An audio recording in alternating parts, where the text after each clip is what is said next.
우리 최한영 박사님 말씀을 듣는 시간을 갖도록 하겠는데요. 최한영 박사님 여러분 얼굴은 이렇게 저렇게 한 번씩 뵌 분들이 많을 거예요. 그죠? 지금 한국법제연구원에 계시고 얼마 전까지 부원장 하셨고요. 지금은 연구위원으로 계시고 굉장히 다양한 방면의 연구를 많이 하시는데 특히 자치분권과 관련해서 오랫동안 연구하시고 우리나라의 굉장히 중요한 권위자이십니다. 그래서 오늘 여러분들하고 같이 말씀을 나누게 됐습니다. 일단 최한용 박사님 뜨거운 박수로 말씀을 청해 듣도록 하겠습니다. 박수. 예, 안녕하세요. 지금 방금 소개해 주셨지만 법제연구원이라는 데가 뭐 하는 데인지 잘 모르시는 분들이 되게 많으실 것 같은데 KDI를 아마 연상하시면 될 것 같습니다. KDI 같이 정부의 정책, 저희는 이제 입법정책이라고 하는 분야에서 연구를 하고 있고요. 네. KDI는 이제 경제정책,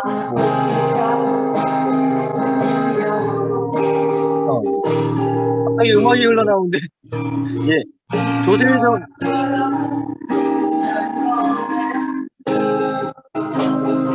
이거 어디서 나오는, 호스트가 전체 음소거를 하면 좋을 것 같습니다. 하고 난 다음에 최한용 대표님만 이제 음소거 해제 요청을 보내주시면 하면 편할 것 같습니다. 예. 자료가 공유가 돼 있나요?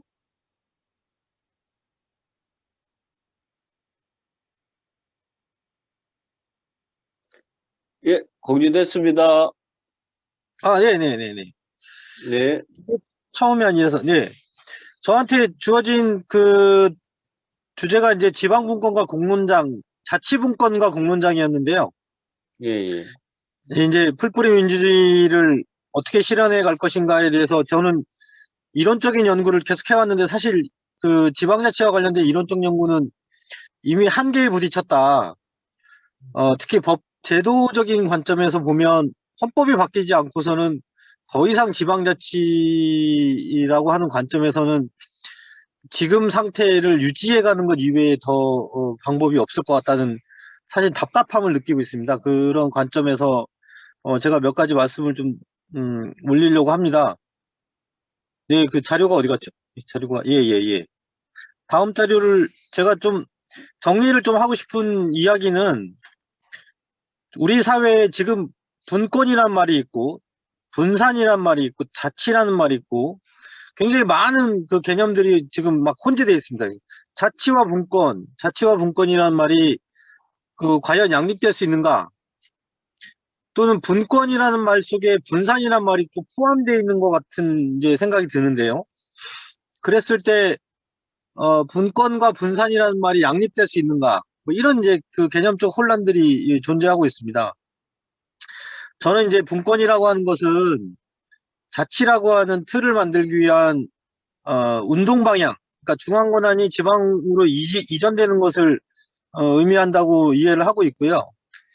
분산이라는 말은 균형 발전이라고 하는 국가의 균형 발전, 국토의 균형 발전이라고 하는 대의 명분 속에서 혁신 도시를 만들고 공공기관을 이전시키는 이런 운동 방향을 의미한다고 이해를 하고 있습니다.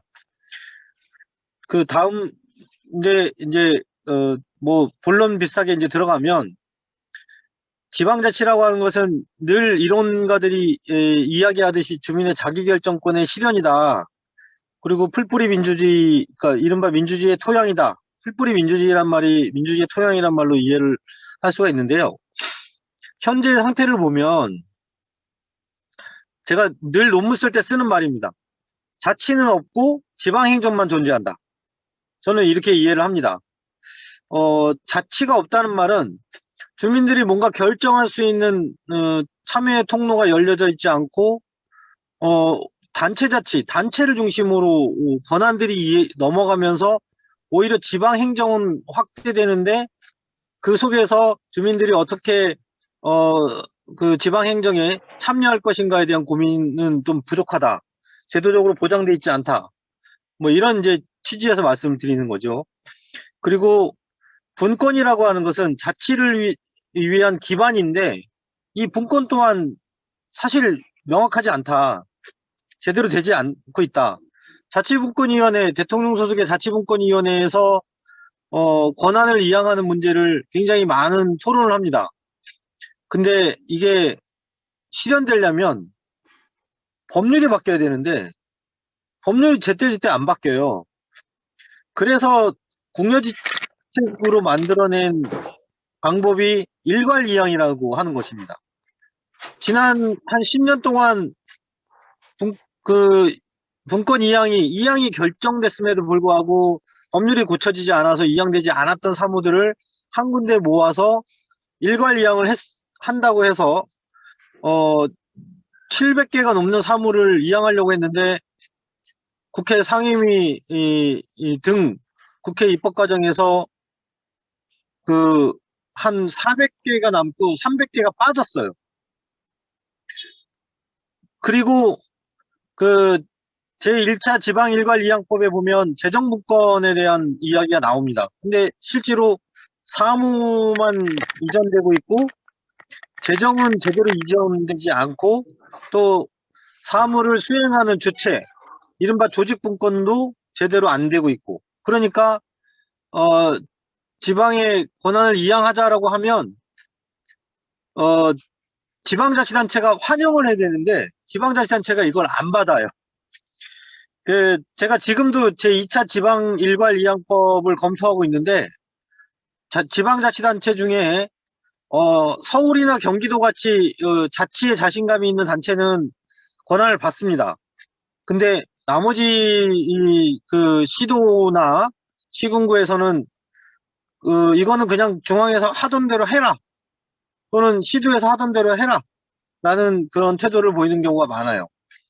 그 이유가 재정과 조직분권이 제대로 안 되고 있기 때문이다, 이렇게 이제 이해를 할 수가 있고요. 또 한 가지 그 절름발이처럼 구성되고 있는 게 어떤 명확한 계획과 원칙이 있어야 되는데, 분권이라고 하는 것은 예를 들어서 제가 공부했던 일본의 경우에는 처음에 기관이임 사무를 법정수임 사무로 바꾸고 기관이임 사무를 웬만하면 자치사무로 다 전환을 시켰거든요. 그 다음에 광역에서 하던 사무 중에 상당 부분을 기초로 이전시킵니다. 그리고 또 기초에서 필요로 하는 사무들을 이전시키는 몇 단계에 걸친 그 계획에 따라서 움직여지는데, 우리나라는 기관이임 사무도 아직 남아있어요. 이런 식으로 가면 도대체 뭐가 자치사무인가는 사법부에서만 판단할 수가 있는 거죠. 권한이 시도지사한테 갔다고 해서 그게 자치사무는 아니거든요. 권한이 시도지사로 갔을 뿐이지 자치사무는 주민들의 의사를 정확하게 반영해야지 비로소 자치사무라는 개념이 성립되는 것인데, 여전히 단체 자치라고 하는 측면에서도 미흡한 데다가 완전 절름발이 방식으로 주민자치는 아예 고려되지 않고 있다. 좀 심각한 고민을 좀 해봐야 되겠다는 취지에서 이 말씀을 드리고요. 다음에 네. 그 다음에 지방자치와 관련해서 우리가 좀 고민해야 될 것 중에 하나가 현재 정부가 이제 이걸 많이 내세워요. 세종시 이전을 비롯해서 혁신도시를 건설했고, 그 다음에 공공기관들이 지방으로 이전됐다. 이게 자치하고는 상관없는 얘기인데 마치 지방자치의 확대처럼 착시현상을 일으키는 거죠. 균형발전은요, 중앙정부의 권한으로, 중앙정부의 재정으로 추진하고 있는 겁니다. 그것을 지방자치단체가 따기 위해서 경쟁을 하죠. 예를 들어서 진천혁신도시를 한번 보시죠. 진천혁신도시는 진천과 증평, 음성이죠. 음성의 경계에 있어요. 도대체 그게 진천의 발전을 위해서 또는 음성의 발전을 위해서 무슨 도움이 될지, 또 그 역사를 제 철도 역사를 결정할 때 공주와 부여 가운데 경계에다가 그냥 세우거든요. 그게 공주 시민들도 굉장히 불편하고 부여 시민들도 굉장히 불편하고 이런 상황들을 자꾸 만들어내는 거죠.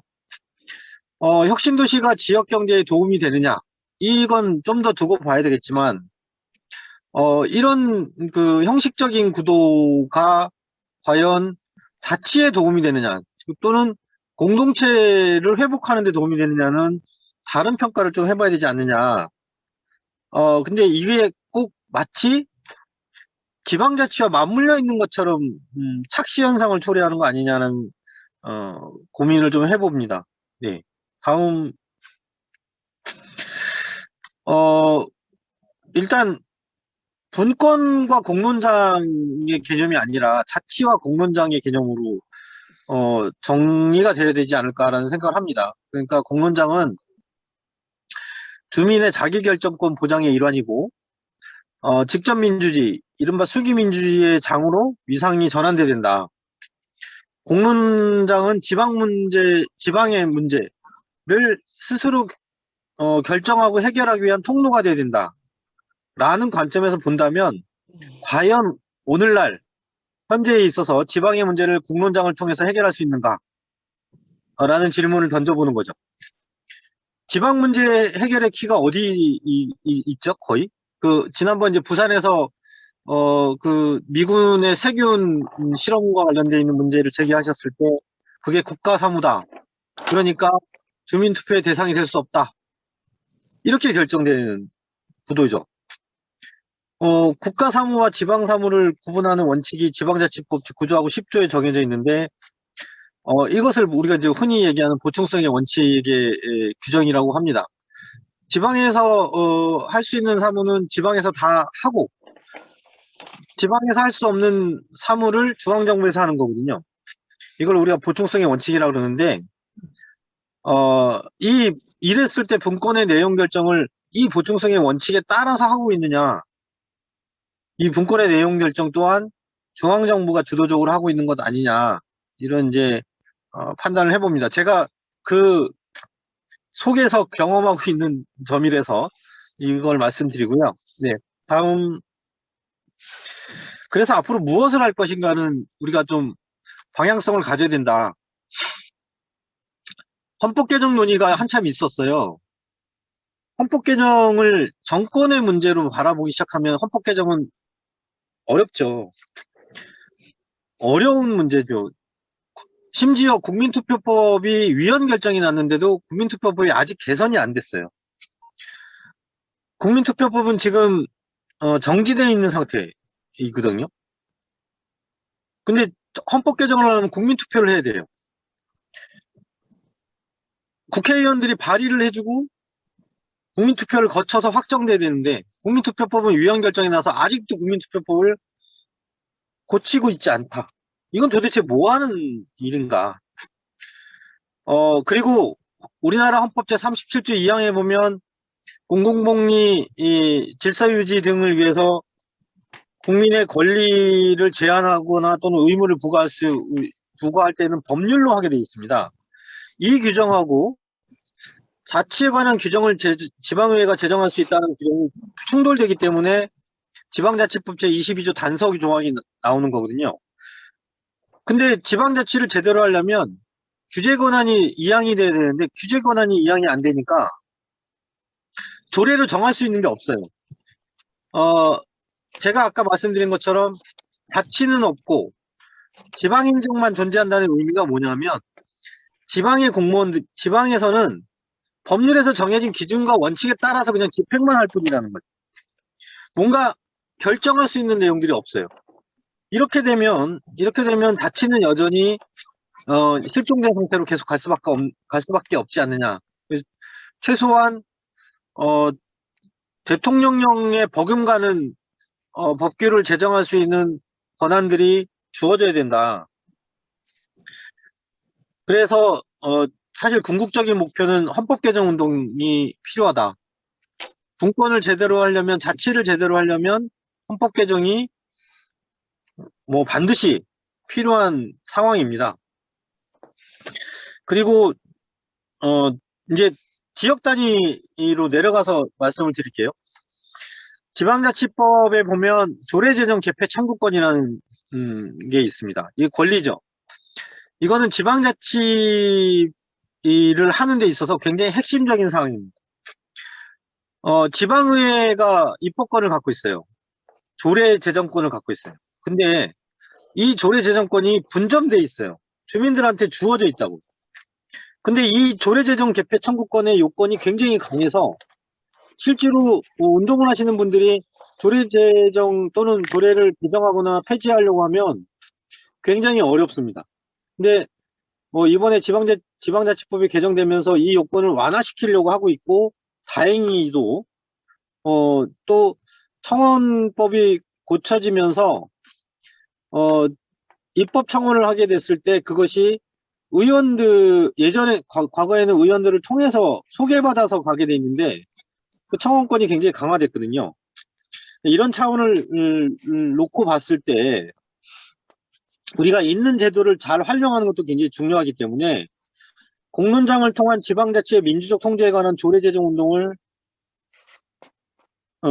했으면 좋겠다. 이게 제 제언입니다.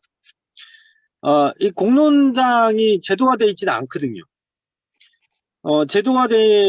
이 공론장이라고 하는 그 절차 또 수기를 할 수 있는 공간들을 제도적으로 확보한다면 공론장 운동이 활성화될 것이고, 그러면 이게 곧 주민자치의 토대가 될 것이라고 저는 감히 제안을 드리고요. 이 내용을 보면 이런 거죠. 지방자치단체장이 중요조례안을 발의할 때 공론장을 활성화시켜라. 이것을 의무화시킨다든가, 조례평가라고 요즘 이제 조례평가를 많이 하는데요. 조례 입법평가 조례라는 게 꽤 많은 그 지방자치단체에 만들어져 있습니다. 실제로 조례를 잘 정비하고 잘 만들기 위해서 사후에 이것을 평가하고 조정하는 작업들을 합니다. 근데 지금 이 조례 입법평가 조례가 아직 만들어져 있지 않은 지방자치단체는 조례 입법평가 조례를 좀 만들어 나가야 될 필요가 있고요. 그리고 이 조례 평가할 때 이게 그냥 전문가 몇 명이 모여갖고 조례를 평가하는 방식이 돼서는 안 된다. 조례라고 하는 것은 주민의 삶에 직접적인 영향을 미치고 있기 때문에 그것이 법령하고 같이 연결돼서 움직여지던 아니면 실제로 자치사무이던 조례는 주민의 삶에 굉장히 큰 영향을 미칩니다. 또는 주민의 일정한 행위를 제한하기도 합니다. 그래서 조례를 평가할 때 주민의 의견을 듣는 창구로서 주민공론장을 의무화하거나 아니면 그런 절차를 거치도록 조정해 나갈 필요가 있다. 이게 제 제언이고요. 예, 다음 또 말씀드리겠습니다. 그 다음에 국회. 우리 박태순 대표님하고 여러 차례 말씀을 드렸는데 지금 청원법이 개정되면서 국회의 그 청원 심사 규칙이 바뀌었습니다. 국회 전자청원제도가 도입됐는데요. 국회 국민동의 청원이라고 해서 의원 소개 청원이 있고 국민동의 청원제도가 도입됐는데 30일 이내에 10만 명 이상이 동의하면 이게 접수가 돼요, 반드시. 그리고 국회의장은 이것을 소관 상임위원회에 회부하게 되어 있습니다. 소관이 없다면 특별위원회를 만들어서 회부하게 되어 있습니다. 공론장 설치 운영에 관한 입법 또는 여러 가지 입법 그 개선 운동을 자치와 관련돼 있는 분권과 관련돼 있는 그 법률 개선 운동을 청원제도를 통해서 할 수도 있다. 제도적으로는 이런 것들을 좀 우리가 고민을 해봐야 된다는 생각을 하고요. 그러니까 제도권 내에서의 공론장 활성화, 제도권 내에서의 수기민주주의의 도입, 뭐 이런 차원으로 이해를 좀 해주시면 될 것 같고요. 다음에 이거는 좀 더 고민을 해봐야 되겠지만 주민투표가 있다면 국민투표가 활성화돼야 된다는 게 이제 제 기본적인 생각이고, 그게 과거에는 비용이 굉장히 많이 들었지만 이제는 전자투표와 같은 방식으로 국민들의 의사를 물어볼 수 있다. 그러니까 지금 현재 주민투표법을 보면 국가의 주요 정책사항에 대해서는 주민투표를 지방자치단체장이 부의할 수가 없게 돼 있거든요. 완전히 전론발이죠. 그렇다면 거꾸로 한쪽 축인 국민투표법을 활성화시켜서 주요 정책을 결정할 때, 국가가 주요 정책을 결정할 때, 또는 지방자치에 영향을 미치는 주요 정책을 결정할 때에는 국민투표를 할 수 있도록 통로를 만드는 것도 굉장히 중요하겠다. 이게 대만의 경우를 이제 말씀드리는 건데, 대만은 지난 한 3년 전에 5건의 그 주요 정책에 대해서 국민투표를 실시한 바가 있습니다. 국민투표가 아주 잘 돼 있습니다. 물론 거기서 국민들의 의견이 부정적인 의견이 나온다면 그 정책은 일단 스톱되는 상황이거든요.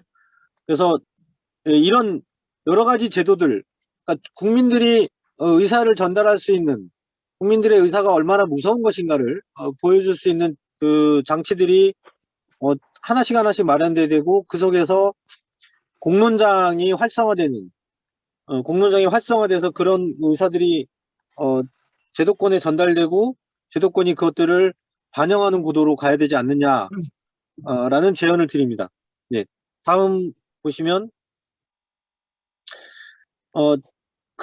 그러면서 이제 한 가지 더 말씀을 드리면, 제가 지금까지 이제 쭉 봐온 바로는 공론장은 물론 이제 대안을 모색하기 위해서 여러 가지 문제 제기들을 하시는 구도인데, 궁극적으로 대안 모색형으로 가는 것이고, 우리나라는 제도가 굉장히 촘촘하게 돼 있어요. 그래서 그 대안이라고 하는 것이 운동에 그치지 않고 실제로 실현되기 위해서는 법령 개선이나 이런 구체적인 대안들이 나와야 된다. 그래야지 뭐 국회의원이든 지방의회 의원이든 굉장히 그런 고민들을 함께 하려고 할 것이다라는 취지이고요.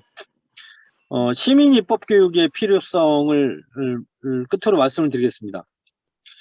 입법은 정치권의 전유물이 아닙니다. 특히 지방자치에 있어서 자치입법권은 주민에게도 배분된 권리라고 말씀드렸지만 책임의 영역입니다.